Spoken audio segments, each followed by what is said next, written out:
Hello everyone, जैसा कि title में लिखा है कि सिर्फ बड़े इशूज़ नहीं छोटे इशूज़ पे भी बात होनी चाहिए।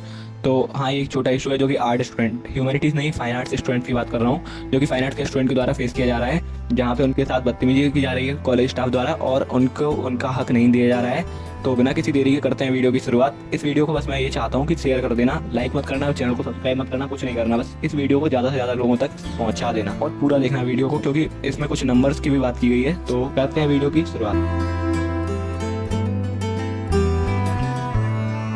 जैसा मैंने प्रिडिक्ट किया था लास्ट टू लास्ट वीडियो में, सीयूईटी में गड़बड़ होगी एंड हियर इट इज। अभी एक न्यू इंसिडेंट सामने आया दिल्ली यूनिवर्सिटी के फाइन आर्ट कोर्स से रिलेटेड। यहाँ स्टूडेंट ने सीयूईटी का एग्जाम दिया, अच्छे मार्क्स आते हैं, पोर्टल लिस्ट में नाम आता है, पर उनका प्रैक्टिकल नहीं कराया जा रहा। टॉप लोग चाहे टैलेंट ना हो बट स्कोर अच्छा किया है तो हम आपको एडमिशन देंगे, ये हो रहा है। भाई मेरा पहला क्वेश्चन तो ये है, आर्ट्स का और जनरल टेस्ट जैसे सब्जेक्ट का कॉम्बिनेशन कहाँ से बैठ रहा है? सामने वाला आर्टिस्ट है, उसको अपना आर्ट तो शो करने दो। सीयूईटी के स्कोर से लिस्ट निकाल ली, प्रैक्टिकल तो लो उनका, टैलेंटेड लोगों को एडमिशन दो ना। कोई यूपीएससी का पेपर लिखवाना है क्या जो आर्टिस्ट को जनरल टेस्ट के मार्क्स देख के डिस्क्वालीफाई किया जा रहा है? भाई वो आर्टिस्ट है, उनका आर्ट शो करने का भी तो मौका दो। पेपर उन्होंने दे दिया आपकी मर्जी से, वहाँ भी मचाया, पर अब उनको उनका टैलेंट तो दिखाने दो। सेकंड थिंग, आपकी लैंग्वेज, आपका बिहेवियर कैसा है स्टूडेंट के साथ। एक वीडियो आया है जिसमें एक फैकल्टी बोल रहे हैं स्टूडेंट से कि तेरी शकल देखी है, उसकी शकल से ज़्यादा उसके आर्ट पे ध्यान दे लो, आपसे अच्छा आर्टिस्ट है। See this video. हम भी सर इज्जत से बात कर रहे हैं। मैम बड़े हैं तो ये थोड़ी बोलेंगे, बोलिए देखो वो पिताजी का कॉलेज है, ये वो ये फलाना ढींगना बात है तो हम भी बोल सकते हैं। क्या हो जाएगा, कुछ हो जाएगा? वो तो दादागिरी दिखाने वाली बात आ गई ना अपनी।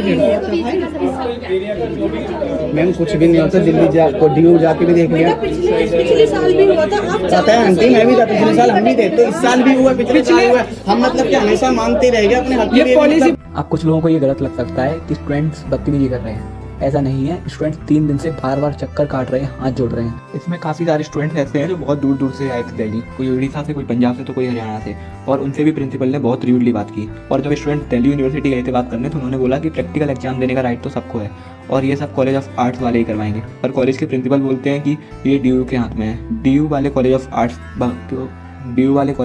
भेज रहे हैं और कॉलेज ऑफ आर्ट्स वाले DU भेज रहे हैं स्टूडेंट्स को।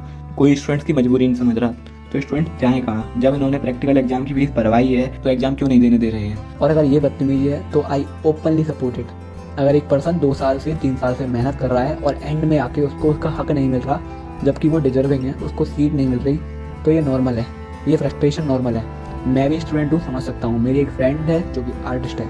थर्ड थिंग, जिनका नेम नहीं आया लिस्ट में, उनको प्रैक्टिकल नहीं देने दिया जा रहा, जबकि उनका स्कोर अच्छा है सीयूईटी में, और टेक इशू की वजह से नाम नहीं आया लिस्ट में। 250 प्लस मार्क्स स्टूडेंट्स का है बट लिस्ट में नाम नहीं आ रहा, तो किसी का 18 मार्क्स पे नाम आ रहा है। और दूसरी साइड एक फेमस इंटरनेशनल आर्टिस्ट है एक्स कपूर नाम से, जिनके बेटे का नाम लिस्ट में नहीं था, फिर भी उनके बेटे का प्रैक्टिकल कराया जाता है। और भी कुछ बड़े नाम है जिनका नाम नहीं आया है लिस्ट में पर प्रैक्टिकल हो रहा है। क्यों भाई? बाकी स्टूडेंट्स के लिए टेक्निकल इशू है, इनका क्या? इनके लिए सही हो गया सब। तो जिनको नाम पता है वो लोग कमेंट में ड्रॉप कर देना ताकि लोगों को पता चल सके कि वो कौन लोग हैं। और इसके अलावा मैं एक इंस्टाग्राम पेज की link description and comment section में डाल रहा हूँ, वहाँ देख लेना, पूरा मैटर चल क्या रहा है। जो स्टूडेंट्स हैं कॉलेज के, करंटली उनके मैसेजेस भी आए, वो भी इसी पेज पे पड़े हैं, जिसमें वो कह रहे हैं कि अगर जो करंट प्रिंसिपल है उसको नहीं हटाया जाता है तो आर्ट्स कॉलेज नाम की चीज़ का नाम निशान मिट जाएगा। कुछ का कहना है कि यहाँ टीचर्स आते हैं, चाय पीते हैं, कोई काम कराने को बोलो तो कोई ध्यान नहीं। आप इस पेज पे जाकर देख लो, बेटर भी समझ पाओगे। जितना मुझे समझ आ रहा था मैं आपसे शेयर कर रहा हूँ, बाकी आप इस पेज पे देख सकते हो। एक रेप्यूटेटेड और गवर्नमेंट यूनिवर्सिटी है। I request to the universities that please check the college and what is happening there. Students को उनका हक दिलवाओ, मेहनत की उन्होंने दिन रात, ऐसे कैसे बर्बाद कर सकते हो आप? स्टूडेंट्स को पुराना वाला ही सिस्टम चाहिए जिसमें थ्योरी और प्रैक्टिकल दोनों होता था। इस लिस्ट में ऐसे ऐसे स्टूडेंट्स का नाम भी आया जिनको BFA का मतलब भी नहीं पता, ड्राइंग वगैरह कुछ नहीं आती, वो क्या प्रैक्टिकल एग्जाम देंगे? उन्होंने क्या ही मेहनत की हुई, जिसने मेहनत की है उसको तो एग्जाम तक नहीं देने दिया जा रहा। तो प्लीज़ चेक करो और डिजर्विंग स्टूडेंट्स को उनका हक दिलवाओ। एट द एंड मैं बस इतना बोलना चाहूँगा, this is our India, world की फास्टेस्ट डेवलपिंग नेशन, और यहाँ पेपर लीक, चीटिंग, एक नेशनल लेवल टेस्टिंग एजेंसी इतना बड़ा स्कैम करके इजी पीजी बच के निकल जाती है।